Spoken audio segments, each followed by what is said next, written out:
In the 2010s, the dream of artificial intelligence that could rival and even surpass the human brain became real. The big tech companies, Google, Facebook, Meta, knew they'd have to harness this technology if they were going to win the new AI race. In fact, it was key to their very survival. But researchers within each company would soon sound the alarm that if the tech giants moved too fast, the consequences could be devastating. Hi, I'm David Brown, the host of Wondery's show Business Wars. We go deep into some of the biggest corporate rivalries of all time. And in our latest season, the tech behemoths fight to dominate the artificial intelligence space and reckon with the costs. Follow Business Wars wherever you get your podcasts. You can listen ad-free on the Amazon Music or Wondery app.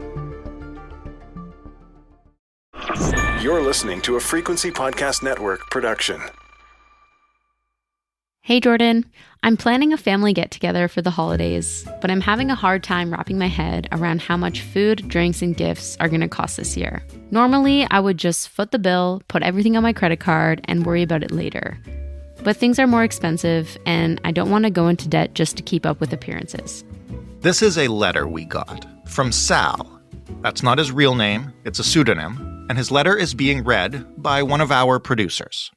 My family has tried doing potlucks in the past, but I always end up making the same amount of food and buying just as much alcohol because usually someone shows up empty-handed or with a bag of chips. I'm thinking of asking my relatives to pitch money to cover the costs, but I honestly don't know how to bring it up without making people feel awkward or thinking I'm cheap. Should a host be responsible for covering everything? Am I being a Grinch if I ask everyone to chip in? Listen, I've been there. You organize a potluck, it doesn't turn out how you expected. Some guests show up with less than they promised. Some guests double up and bring the same thing. Some guests show up empty-handed. At the end of the day, though, the pressure is on the host to make sure everyone is happy and fed. That'd be a lot easier to do if you weren't staring at single digits on your bank balance and worried about rising housing costs, credit card debt, a looming recession, and everything else that's going on right now. Canadians are expected to spend 11% less this holiday season, so we are out there looking for deals and we're willing to shop around to get the most value for our money. But what does that mean for food costs or drink costs at your next family get-together or dinner party? And what if you can't afford those costs? You just can't do it. Are we ready to have some awkward conversations about friends, family, celebrations, and money? I'm Jordan Heath Rawlings, and you're listening to In This Economy? It's a show that helps you understand the systems that create our money problems, from grocery bills to mortgage renewals and everything in between, which today includes the exorbitant cost of hosting right now. In each episode, I will talk to a person who's facing a financial challenge, just like Sal, and then to an expert who knows that area of the economy intimately and can explain the factors behind the money and offer, if not solutions, then options, pivots, and things, yes, you can do, even in this economy. Now, before we get into the logistics of some tricky money conversations, I want to know exactly how much prices have gone up for a holiday get-together over the past 5 years. If you would have held a dinner party for 10 in September of 2018, it would have cost you $400. If you held the same dinner party in 2023, September, it would cost you about $524, which is about a 31% increase. Bruce Winder is a retail analyst and the author of Retail Before, During, and After COVID-19. He is here to help us understand what's driving that 31% increase. I went through and I built a little spreadsheet and made some assumptions about hosting a dinner party for 10 people. Includes things like beef, chicken, fish, bread, rolls and buns, rice, fresh vegetables, pasta, fresh fruit, coffee and tea, ice cream and cheese. And then I went onto the StatsCan website, Statistics Canada website, and harvested the inflation numbers per year for food purchased from stores overall, but also by category, and extracted the data to today's numbers. So this shows that food overall has went up about 30% in the last 5 years, which is quite a bit. And if you look at within that, there was a few categories that really stood out. What are those? Beef was up 35% over 5 years. Chicken was up 36%. Fresh vegetables up 36%. Pasta up 44%. So there's definitely some categories that have went up a little quicker than others. I know we tend to talk about inflation as, this sort of holistic thing, but do we know, particularly on the grocery side or the food side, what factors are contributing to it? Yeah, it's a pretty complex discussion. There's a lot of factors that are playing into food inflation. One of them, obviously, was the pandemic. Everything from food producers not having enough staff to excess supply of some foods, short supply of some foods. Demand was all over the place because people were staying at home and consuming differently than they were before. Obviously, they were eating out at restaurants far less. So there was significant fluctuations in supply and demand, and even just getting workers to work in food processing plants was difficult as well. Another factor was the Canadian dollar, our foreign exchange rate. So if you look back around May of 21, the dollar was about 83 cents to the US dollar. Now it's weakened quite a bit at 73 cents. And because we import a lot of food or import inputs into food, that costs more. Another thing that's happened and will continue to happen, unfortunately, is global warming. Global warming and unusual weather patterns has caused significant variance in crop yields. And these crop yields sometimes decrease supply and obviously forces up price if demand is constant. So that's something that's really not going away, and that's been an issue. Another issue is the war in Ukraine, which has particularly affected grain and fertilizer pricing around the world.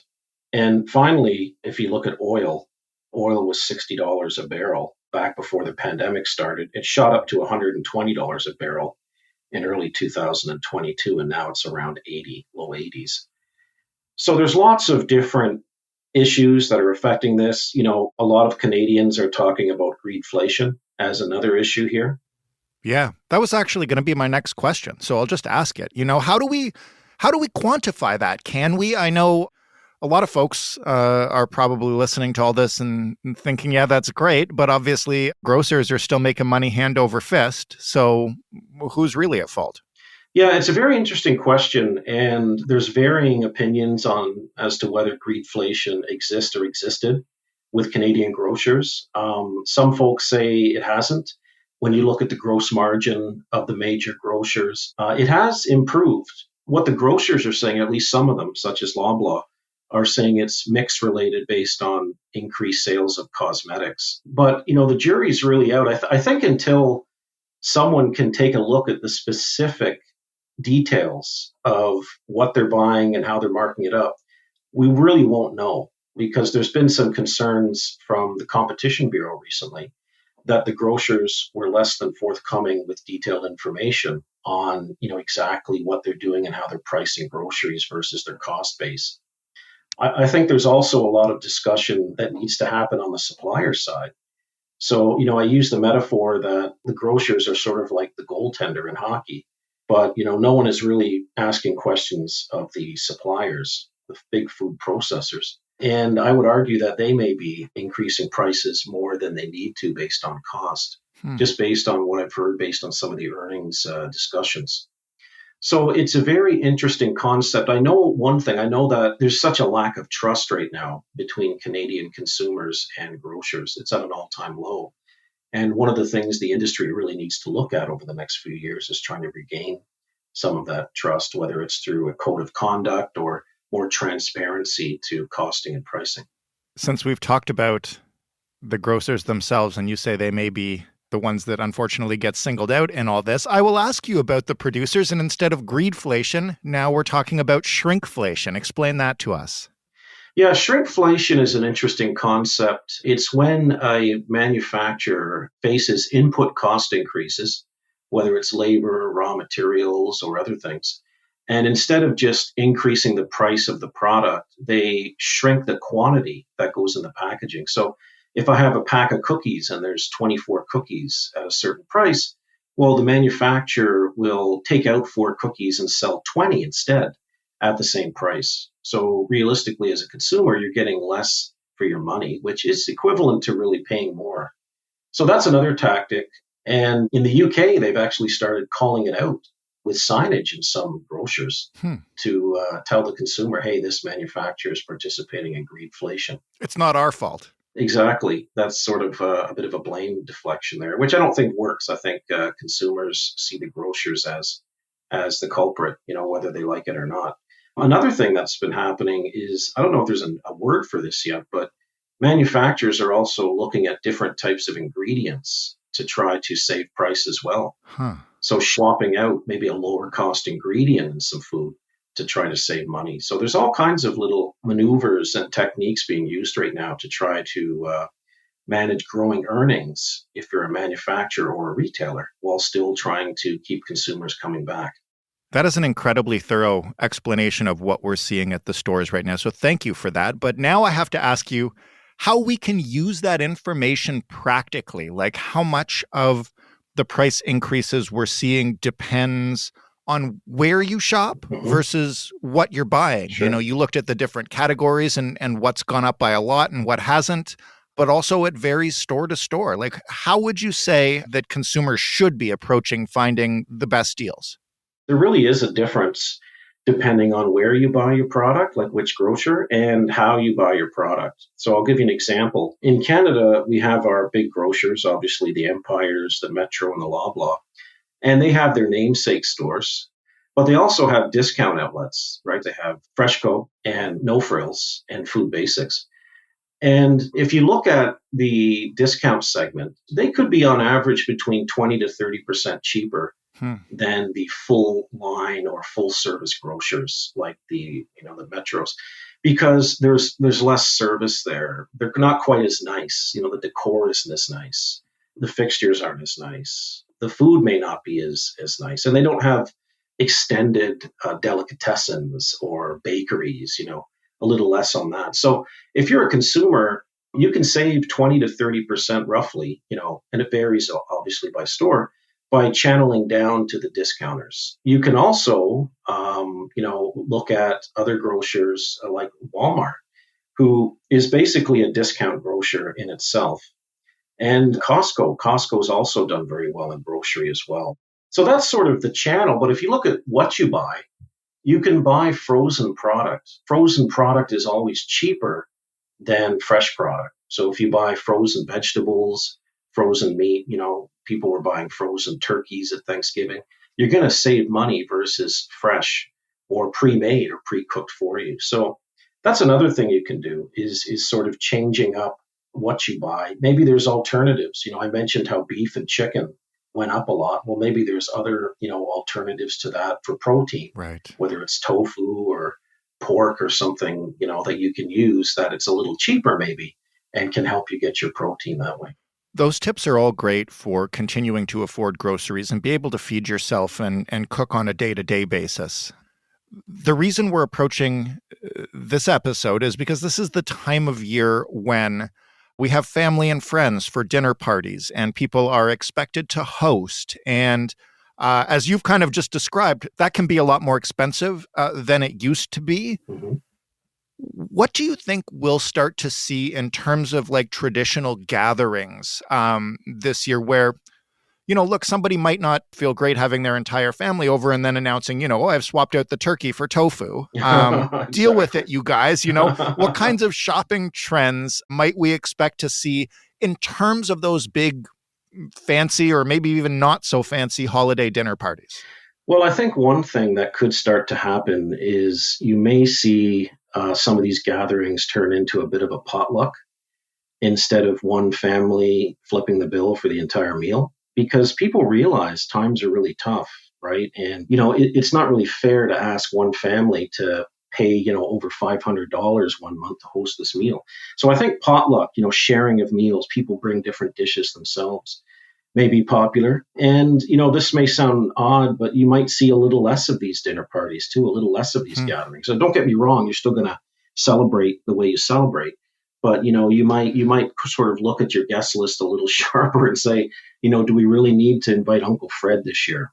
Or can Uncle Fred sit this one out? Poor Fred. The other thing is obviously the mix of product. Like we've talked about, can you buy more frozen? Do you have to have the portions as big as they are? Sometimes, people, we get in the habit of having these massive portions and there's always so much left over. What if we buy a little less on the portion side? And of course, like I said, shopping at some of the discount grocers instead of the full service grocers will save you some money as well.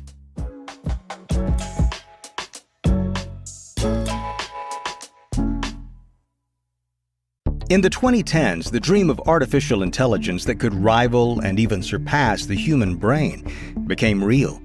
The big tech companies, Google, Facebook, Meta, knew they'd have to harness this technology if they were going to win the new AI race. In fact, it was key to their very survival. But researchers within each company would soon sound the alarm that if the tech giants moved too fast, the consequences could be devastating. Hi, I'm David Brown, the host of Wondery's show Business Wars. We go deep into some of the biggest corporate rivalries of all time. And in our latest season, the tech behemoths fight to dominate the artificial intelligence space and reckon with the costs. Follow Business Wars wherever you get your podcasts. You can listen ad-free on the Amazon Music or Wondery app.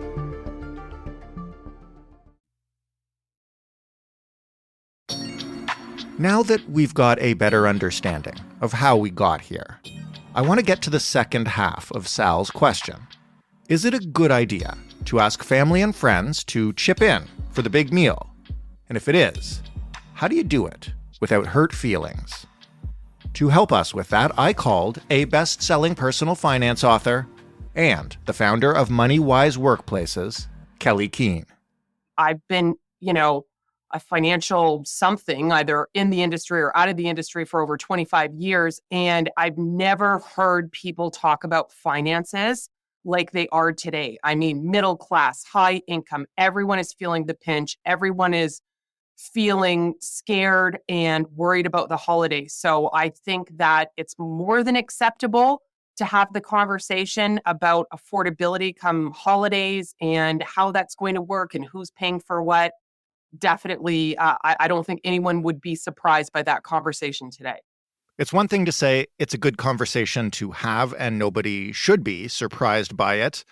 It's a whole other thing to actually have that conversation, especially if you're talking to family members or friends or loved ones about it that you haven't talked about finances with before. So do you have any strategies? Like, what's the best way to go about bringing this up? Can you break it down? Yeah, that's really fair. It is a really hard conversation to have, especially with family. We're much more inclined to talk about what's happening with our friends and family, with their sex life than with their finances. That always comes up a lot easier.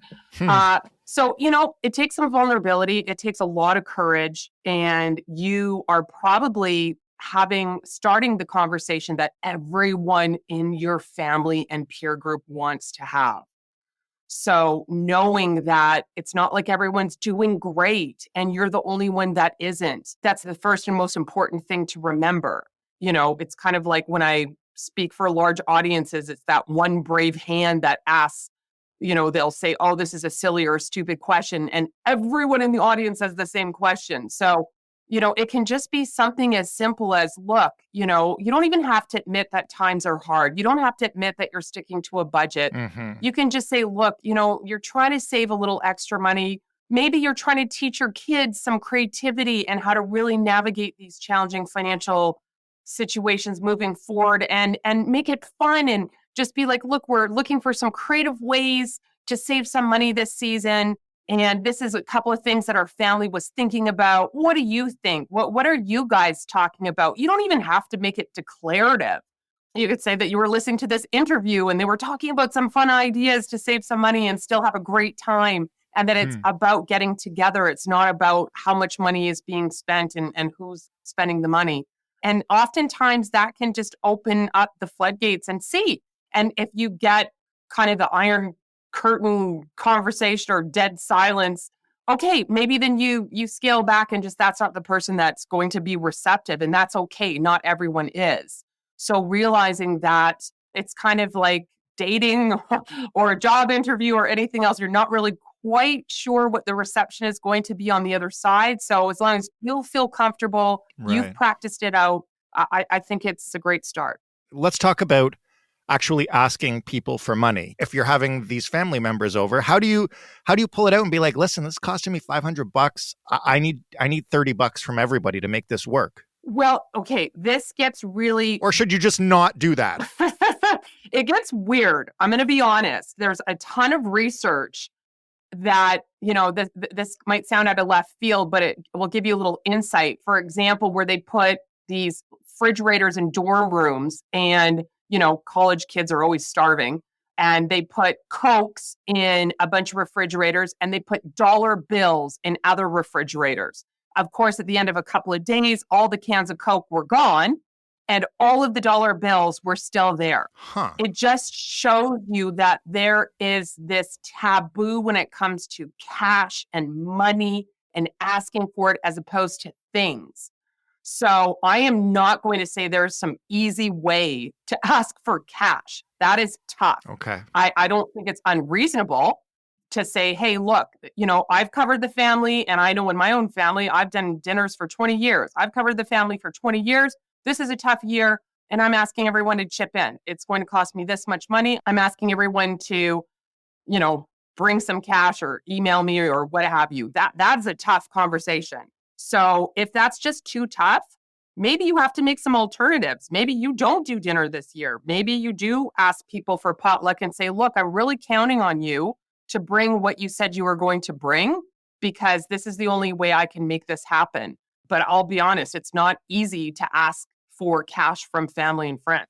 If you do manage to have that conversation, how do you do it while being sensitive that the person you're asking might be in a similar situation to you? How much is too much to ask for? I said this, I can't remember who I was talking to, but I kind of was telling them about this episode, and it's like how to ask for $50 from your family. And they're like, you can't ask for $50. That's crazy. But is $20 better? Like, I guess I'm trying to find the navigable norms, I guess, around doing this kind of stuff. Well, here's the tough thing. It's we always want to look for these heuristics, these shortcuts, these rules of thumb when it comes to money. And I would ask the same thing. Like, I'm not going to ask my neighbor what prescriptions they take. That's not germane to anything to do with my situation. I mean, your family may have a lavish, you provide all of the alcohol, all of the everything, or maybe you've always kind of struggled and it's always been a thin get together. So, what might be astronomical, $50 might be way too much for some family. That might not be enough for another family. Then do you ask the question is, do you ask everybody evenly? There's probably some people that are doing all right in your family and some who are really struggling. So do you just ask everyone evenly for the same amount of money? I mean, only you can take that temperature check of, look, if there's maybe, I kind of remember like an old Friends episode, right? I remember they were all having to go out for dinner and half of the friends were on the show were broke and they were just ordering wine and some free bread. And the other friends were ordering these lavish meals. And then at the end of the episode, and everyone owes $28. It's like, okay, let's all split the check. And half of the friends were like, we just had water and bread. What do you mean split the check? So maybe if you are the one that's hosting and you're doing all right, but you need a little bit of help, maybe first you reach out to the other people in your family and friends that are probably doing okay and say, hey, maybe can we as 2 or 3 or 4 of us split for everyone else? I'm happy to host it at my house. I'm happy to provide the basics and you can come in for maybe $100 or $200, or let's go grocery shopping together and split the grocery bill. What works best for you, And I think too, actually, having a little bit more, like seeing more like when you're riding with Uber that you like split the bill together. I think people have been discussing this a little bit more than they have in the past. So I think it depends on age. I think it depends on your family traditions. If you've ever brought this up, how easy or difficult that conversation is. You mentioned at the beginning, instead of asking for money directly, which I agree is not the easiest thing to do, there might be ways to make it a little more fun or different. Potlucks, Sal mentioned them. How can we make those more efficient? And Also, if not potlucks, like then what? What are some of those other fun ideas that can help us avoid shelling out $500? Maybe, almost like a baby shower or a engagement where it's like, this person gets the crib and this person buys the blanket. You could do like a fun little thing of who's buying what. Okay, this person, these two people are going to take care of all of the alcohol. It's all the orders already put in. These people are going to pick up the turkey or the what have you. That order's already put in. And you can just kind of ask people like, hey, what works best for you? What would you like to sponsor for the celebration? Which one would you like to cover? And then give them directions of where to get it, what it is that you would like, and kind of make it fun and cheeky and light. I think that could be an interesting experiment. It's not a perfect science, and you have no idea if that person's going to show up or if you can depend on them. I think the only thing you can do is say, look, this is what I want. This is where it is. You can go and pick it up there or bring something equivalent. But yeah, it's pretty tough to demand a potluck. And that's part of the fun of a potluck. Mm-hmm. You just don't know what you're going to get. So I think if you also let everyone know, hey, this is truly a potluck. I am asking everyone to bring this. If you don't, that's going to reflect the quality and enjoyment of our meal and our experience. So trusting all of you to come to the table to make this a great celebration that we all pitched in on or something like that. Just make it as cheeky as you can without being bossy. Use some corporate language, like we'll circle back on that. Oh, yeah. Maybe you should connect. Yeah. Let's talk about what happens when those conversations don't work. Let's say you have had conversations with some folks about it, and, everybody's kind of like, oh, yeah, for sure. I'll happily throw in like $25, right? It's going to be a great night. And then the night shows up and you've got a few people who just didn't bring money. And so we'll cash transfer you later. Don't worry about it. And then the cash transfer kind of doesn't come. And obviously you don't want to let money ruin a friendship. Also, in this scenario, you're somebody who's actively struggling to make ends meet. How do you navigate that? Yeah, and this can cut really deep. Like the rule of reciprocity is so deeply ingrained in our DNA, comes from our tribal times when we needed the tribe to support us. So when you actually are vulnerable and brave and ask for money, somebody agrees to it and then they don't do it, or you have to chase them, there is a real possibility that can create some deep resentment. So know that going in. It's kind of like, the old adage is, if you're going to lend money to a friend or a family member, just consider that gone. Consider it a gift. And if they do provide it, then you'll be pleasantly surprised. I think if you are, it's that difficult for you to put on a family event, and you are in dire need of people actually bringing that money and sending it to you, and that potentially could ruin your friendship and ruin your relationship with them, honestly, I would consider just not having it, because it is that deeply rooted of a resentment, and then to be chasing someone for that $25 or ruining your friendship or your relationship over it. Maybe it's just not your year to host, right? Or maybe it's like, let's all go to a restaurant. Everyone's going to get their own check because it's just a tight year. And I just, I think that that's the best situation for everyone, because if you know your family, you know your friends, that's just going to create a lot of hurt. Why even bother? That is great advice. The last thing I want to ask you is hopefully going to end this on a more positive note. There are undoubtedly some people who are doing okay listening to this and have been invited to holiday parties or family get-togethers or what have you by somebody who they might know that they've lost their job. They might know that their mortgage went up. Like they kind of have let's say you have a hint and you're worried that they're struggling and they're hosting this big thing. I know the typical response is like, whoa, well, what can I bring? What else can you do without wanting to like call them out and be like, hey, I know you lost your job and et cetera, but make it clear that like, I'm here to help. I'll pay for some. Mm-hmm. And I think, that can be really uncomfortable too. But what you can do is reframe it in a way and just be like, hey, you know what? I know how expensive these dinners are. Please let me go and get whatever. Is it the roast beef? Is it the turkey? Is it the most expensive thing? If you know that your family drinks a lot of alcohol, hey, I've got a case of wine with my name on it. Just tell me if it's white or red or both. Like which one? I'm bringing it. Right. So you can count on that. Or you can just send them an e-transfer and not even mention it. And then in the subject field, just be like, hey, just a little contribution to our holiday dinner. Now, they still have to accept it unless they have auto deposit. Or, you could just bring a card with some cash in it, although that's not going to help them pay for it in advance. But who wouldn't love to see that and just quietly give them a card and let them open it after you've left? So there's a lot of ways that you can help out. And I think, if you're just kind of adamant that you're buying this and you're helping out and make it a really fun and light way, that's just a way you want to contribute, I think people are pretty good to accept that. But yeah, if you're just kind of like, hey, I'd really like to help out, what can I do? Most of the time, the reply is going to be, oh, nothing, I've got it handled. So come in with something specific that is the highest ticket item, if, of course, you can afford it, and offer to buy something very specific or a specific number of items. I'll do the Instacart and send you over the Costco groceries, send me the list.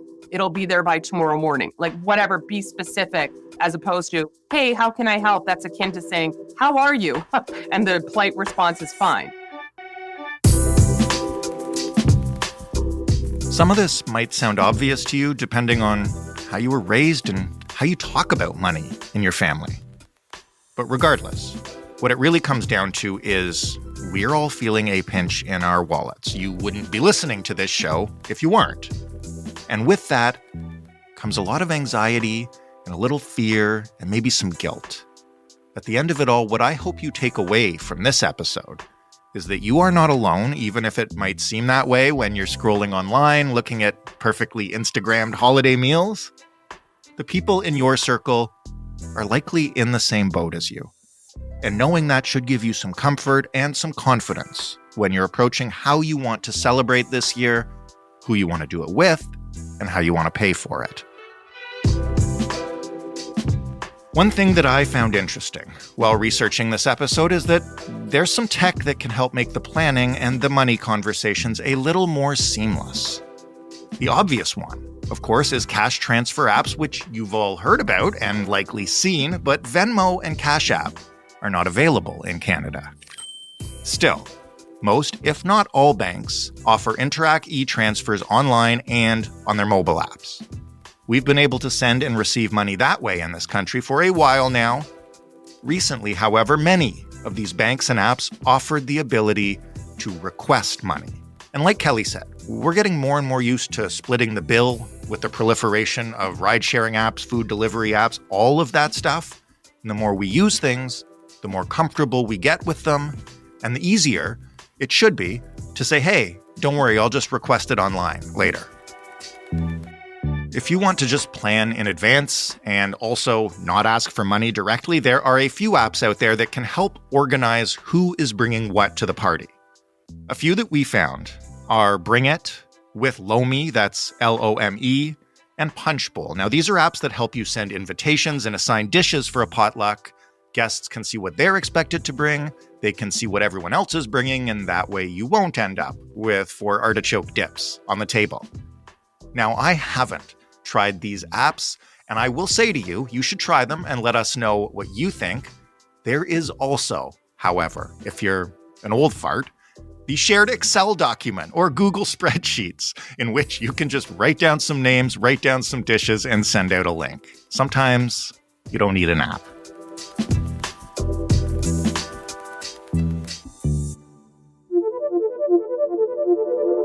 We got to thank Bruce Winder and Kelley Keehn for sharing their expert knowledge with us and with you. You can buy Bruce's book, Retail Before, During, and After COVID, wherever books are sold.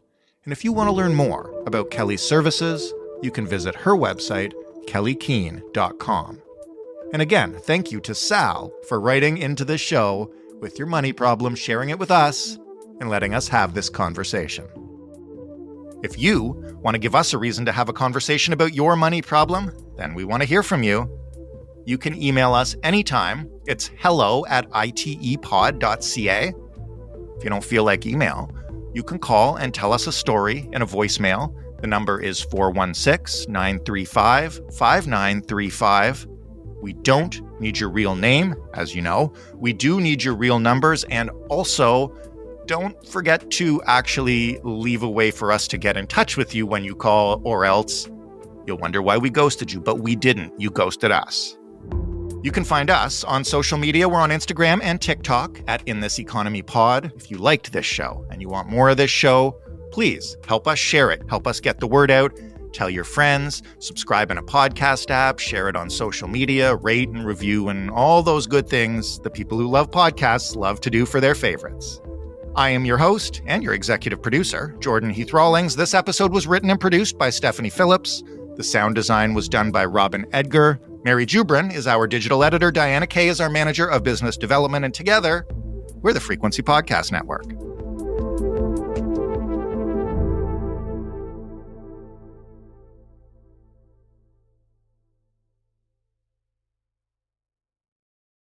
In the 2010s, the dream of artificial intelligence that could rival and even surpass the human brain became real.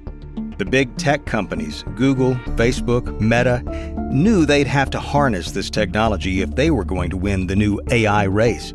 In fact, it was key to their very survival. But researchers within each company would soon sound the alarm that if the tech giants moved too fast, the consequences could be devastating. Hi, I'm David Brown, the host of Wondery's show Business Wars. We go deep into some of the biggest corporate rivalries of all time. And in our latest season, the tech behemoths fight to dominate the artificial intelligence space and reckon with the costs. Follow Business Wars wherever you get your podcasts. You can listen ad-free on the Amazon Music or Wondery app.